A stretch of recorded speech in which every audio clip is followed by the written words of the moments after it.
CMR shopping mall మన BHEL సర్కిల్లో మార్చి 20న energetic star Ram Pothineni గారిచే గొప్ప ప్రారంభం.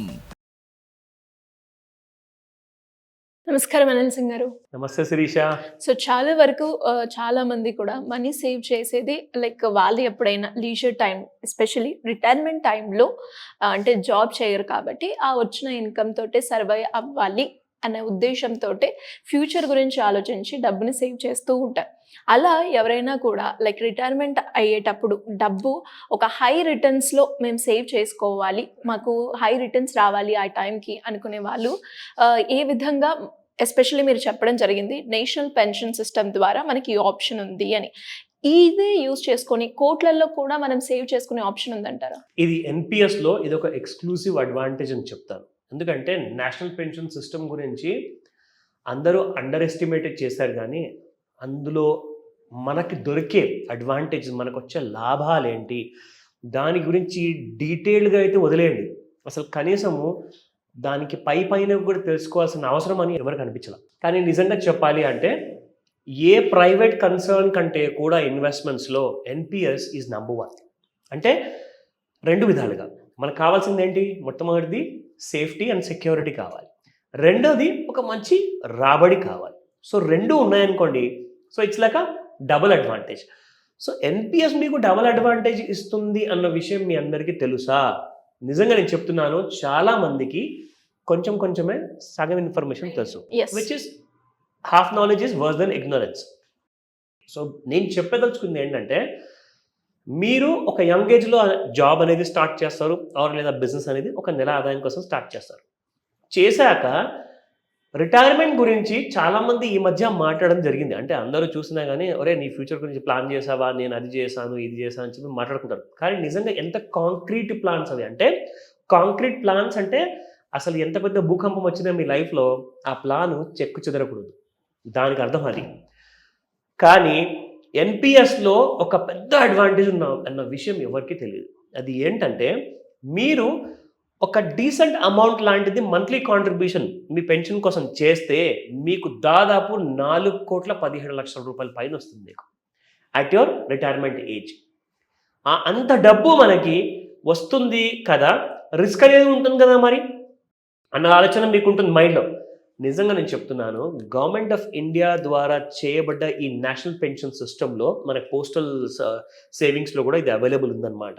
మీరు కావాలంటే పోస్ట్ ఇన్ఫో అనే యాప్ కూడా ఇన్స్టాల్ చేసుకొని అందులో మీరు డైరెక్ట్గా చూసుకోవచ్చు దానికి వచ్చే ఎంత కైండ్ ఆఫ్ మనకు బెనిఫిట్స్ వస్తాయని. సో ఇక్కడ మనం చూసుకుంటే ఎన్పిఎస్ సిస్టంలో అసలు ఫస్ట్ ఆఫ్ ఆల్ ఉన్న డీటెయిల్స్ ఏంటి మనం అది తెలుసుకుందాం ఫస్ట్.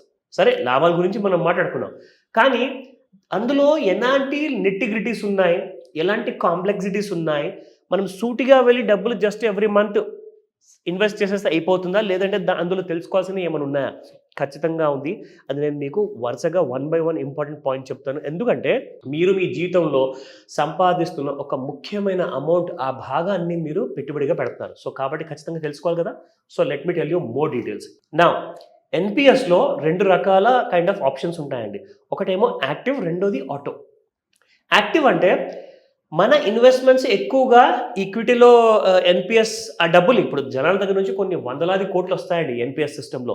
కానీ ఎన్పిఎస్ కూడా మీకు రాబడి ఇవ్వాలి కదా, national pension system. So NPS మీ డబ్బుల్ని ఎక్కడ పెట్టుబడిగా పెడుతుంది, ఆ విషయం మీరు తెలుసుకోవాలి అంటే ఫస్ట్ అండ్ ఫార్మోస్ట్ ఏంటంటే మనము ఈసీజీఏ అన్న ఈ క్లాస్ పద్ధతిని మనం నేర్చుకోవాలి. ఏంటి సార్ అది? ఈ అంటే ఎక్విటీలో ఇన్వెస్ట్మెంట్స్ పెడతారు, అండ్ దాంతో పాటు సి అంటే కార్పొరేట్ బాండ్స్, జి అంటే గవర్నమెంట్ బాండ్స్, అండ్ ఏ అంటే alternative assets like REITs and InvITs అనమాట. సో మన ప్రజల డబ్బులు అందరినీ కూడా తీసుకెళ్ళి గవర్నమెంట్ లైక్ మేనేజ్ చేస్తున్న ఈ ఎన్పిఎస్ సిస్టంలో అక్కడ పెట్టుబడిగా పెడుతున్నప్పుడు అందులో మనం ఎక్విటీలో ఎంత శాతం పెట్టాలి. ఇప్పుడు ఫర్ ఎగ్జాంపుల్ నేను ఒక 20,000 నెలకి నేను కాంట్రిబ్యూట్ చేస్తానండి.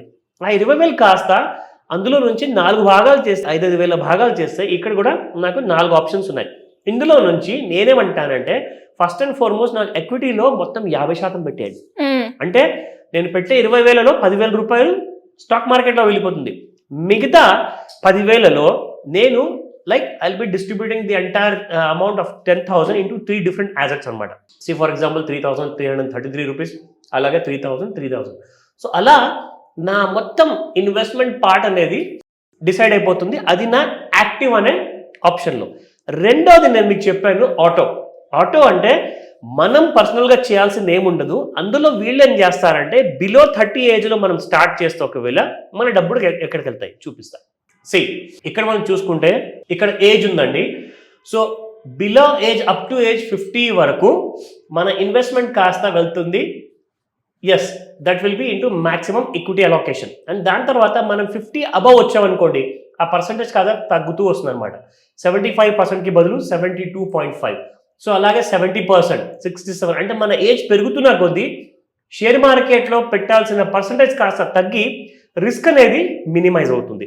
సో ఇక్కడ ఏమవుతుందంటే మొత్తానికి 60 ఏళ్ళకి మీరు రిటైర్ అయ్యేటప్పటికి మీ ఇన్వెస్ట్మెంట్ కాస్త మొత్తం 75% నుంచి 50%కి వచ్చేస్తుంది. సో దట్ ఈస్ ఆటో అనమాట. అంటే ఆటోమేటిక్గా అందులో డబ్బులు పెట్టుబడి పెడతాయి.